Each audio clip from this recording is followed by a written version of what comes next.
Bonjour et bienvenue une fois de plus. Nous sommes toujours dans la suite de la redistribution de routes. La fois passée, nous avons réalisé cela et je vous avais dit que c'était une redistribution basique. La fois passée, nous avons eu à redistribuer des routes dans des routes qui se trouvent dans le nuage OSPF vers UGRP et vice-versa, ainsi que pour les RIP. Et je vous avais promis que ça sera une série de vidéos parce que la redistribution de routes, c'est bien. On a vu pourquoi il faut réaliser la redistribution de routes. Maintenant, il arrive parfois que on parvient à redistribuer tous les sous-réseaux, même les sous-réseaux qu'on n'a pas voulu redistribuer, on se retrouve en train de les redistribuer. Alors voilà pourquoi je disais qu'il y a des outils spécifiques qui sont utilisés pour optimiser ça, c'est-à-dire nous pouvons dire, voilà, comme ici on a 4 sous-réseaux, mais nous aimerons justement redistribuer les deux premiers sous-réseaux. Et c'est ce qu'on va faire.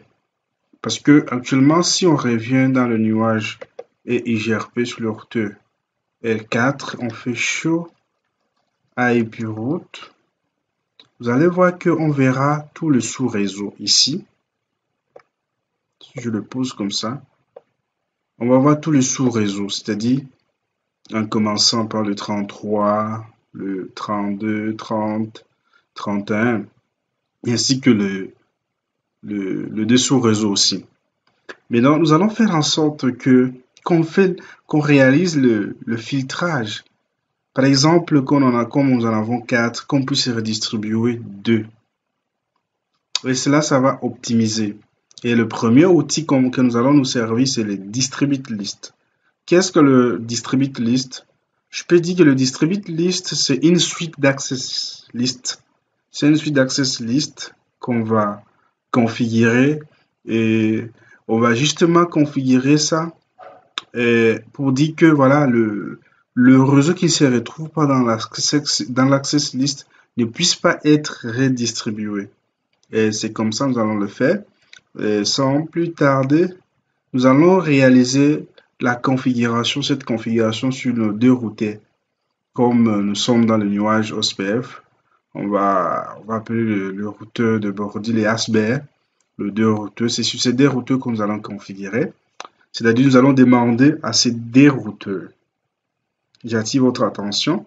On ne doit pas, si par exemple on parvenait à créer les access lists, on doit configurer sur le deux routeurs parce que si on réalise simplement sur le premier routeur, le deuxième routeur, lui, il va redistribuer l'ensemble de routes. C'est comme si on ne va rien faire.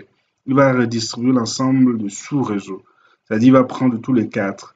Alors, pour commencer, je viens sur le routeur R3. Je disais qu'il est routé ASBR. Je dis Access List 1.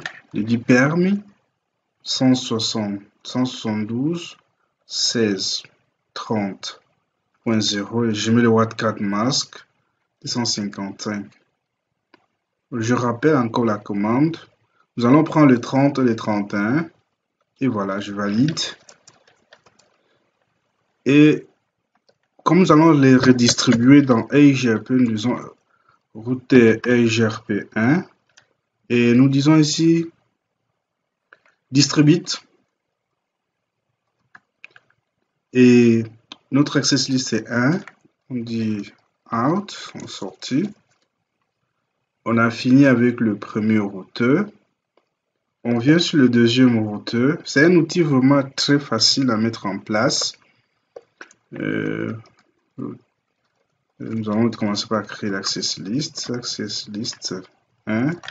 Permis 172. Je tiens à rappeler que ici, ce n'est que les access list standards qu'on utilise. Et je rappelle, je change ici, je vais mettre justement le 1, 31. Et je dis routeur EIGRP1. Je dis distribute. 1, out. Et j'enregistre. Si nous avons bien réalisé, nous allons venir maintenant sur notre routeur E4.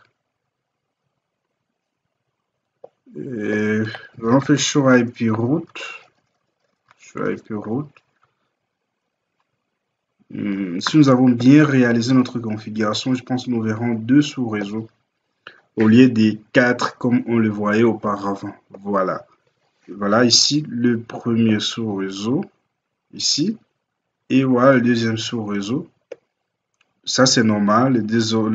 Les adresses ici, les sous-réseaux ne sont pas inclus dans notre access list. Donc, vous comprendrez avec moi que avec ce système ici, ça vous permet de filtrer. Voilà ici, on n'a que 2 sous-réseaux.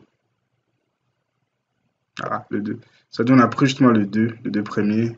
Et l'autre ici, on n'a pas pris. Ça, c'est le premier outil. Mais après ça, je vais vous montrer comment nous allons nous servir d'un autre outil. Le préfixe list et les route map. Voilà les 2 outils que je vais vous montrer aussi comment on les configure et comment on le déploie. C'est vraiment avec ces outils, si tu avais le préfixe list, il y a plusieurs informations qui seront prises en compte. Mais ici, avec le premier outil, le distribute, je le répète en disant le distribute list n'est qu'un ensemble des access list, une suite d'access list. Et c'est dans cette access list, donc vous allez choisir quels sont les sous-réseaux que vous voulez que ça puisse être redistribué et ceux dont vous ne voulez pas que cela puisse être redistribué. Si c'est, je vous dis merci pour ceux qui vont regarder cette vidéo. Je vous encourage à refaire à chaque fois quand je vous parle de quelque chose, je vous montre des refaits. C'est une bonne chose de refaire parce que quand vous parvenez à le faire et vous obtenez le même résultat comme je suis en train de vous montrer, c'est vraiment, ça va vous pousser et ça va faire en sorte que vous serez fort. Ciao, ciao. S'il y a des questions, s'il y a des suggestions, n'oubliez pas, je vais répondre. Et surtout aussi, n'oubliez pas de vous abonner sur ma chaîne. À la prochaine.